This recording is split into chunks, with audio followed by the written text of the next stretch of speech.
listening to the Dyslexia Mom Life Podcast. I'm your host, Nicole Holcomb. You are listening to the 12 Days of Dyslexia with tips and thoughts to navigate your dyslexia journey. On the 6th day of dyslexia, I'm sharing with you how to build a team.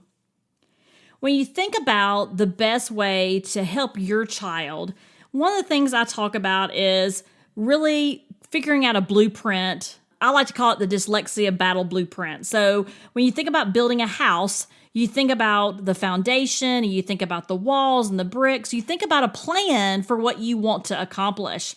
That's no different with your child. You need to have a plan of how to build their future. What is it that you're hoping to have at the end of the time? We might build a house, but when we're building a future for a child, what is the end result? What do they want to do? Do they want to go to college? Do they want to start a business? Do they want to go to the military? What is it that your child wants to do? Do they want to go straight to work? And as you know what that blueprint's going to end up, what the product's going to look like, then you can work backwards and you can think about the foundation and the walls and the roof and all those pieces to the blueprint and what those need to look like. But one of the most important things to building a house and building a future for your child is having the right people on the team. So when you think about building a house, you think about a plumber, and you think about an electrician, and you think about the architect, and you think about the financial people to help you with financing if you're going that direction. There's all these people that are experts in their area that are going to help you build that perfect house. Well, when you think about building the future for your child and figuring out that blueprint, part of that blueprint is making sure you have the right people at the table. So when you think about building a team, this really isn't, when I talk about community, that's really about, to me, is about moms and others in your life that support you. This is about building a team for your child to be successful, okay? So when I talk about community and tribes, I'm really talking about support for you. This is about building a team to support the blueprint for academic success. So let me give you some examples of what I think about when I think about the 6th day of dyslexia and building a team. I think about the experts that you need at the table. 1, who is going to be your teacher expert?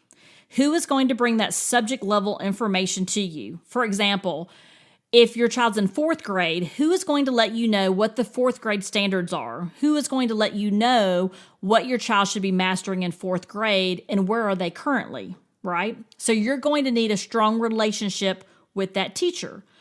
The other people you might want to think about for your team may be a school counselor or a therapist, someone that can work with your child on the emotional pieces that they may struggle with, or the anxiety, or the stress, or the depression, or the ADHD, whatever it might be. So you need someone else on your team that can work with your child in those areas as well. Now, for some of us, and we'll talk about this on the 10th day of dyslexia, you also may need other people on your team. You may need a speech language pathologist, or you may need a occupational therapist. You may need a dietitian or a nutritionist. You may need a certified or someone that's been trained in trained in tutoring for your child. So someone that's gone to the Orton Gillingham Academy.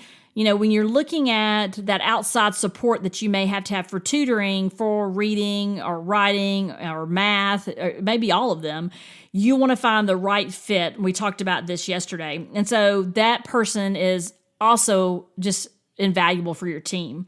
Now, it doesn't mean that you're going to get all these people in the same room and talk. I mean, you can, but these are people that are going to provide support. Another person on this team could also be the person that provides that passion for your child.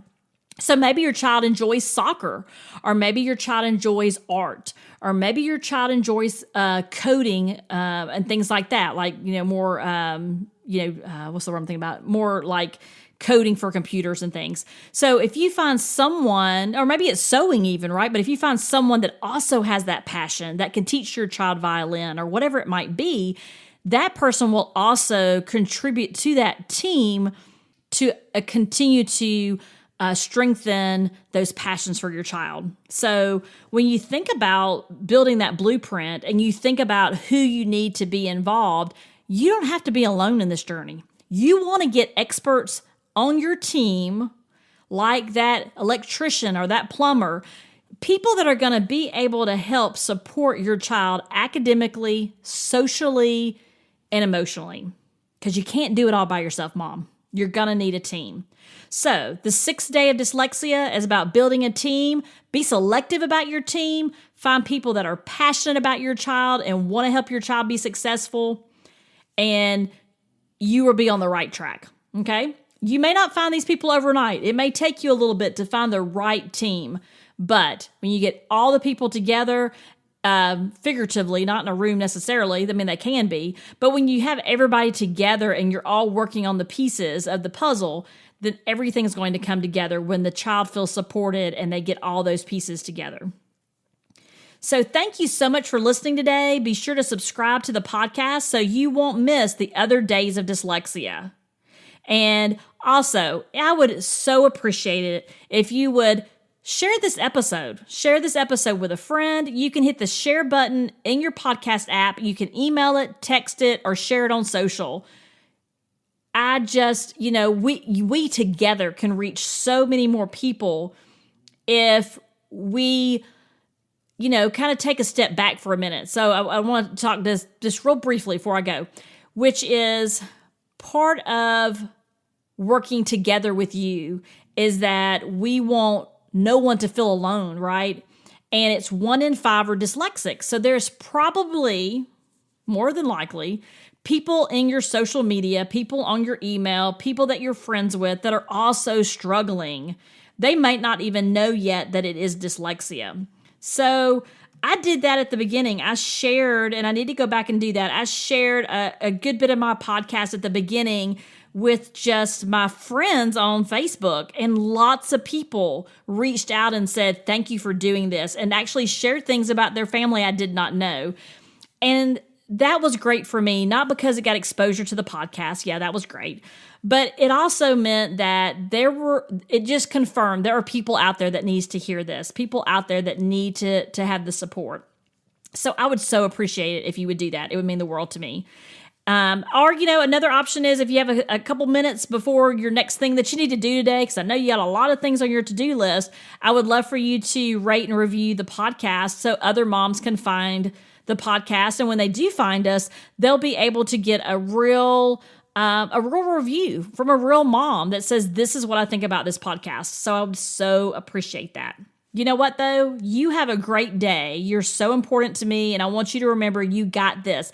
I'll be back tomorrow, guess what, with the 7th day of dyslexia. I can't wait to share that with you.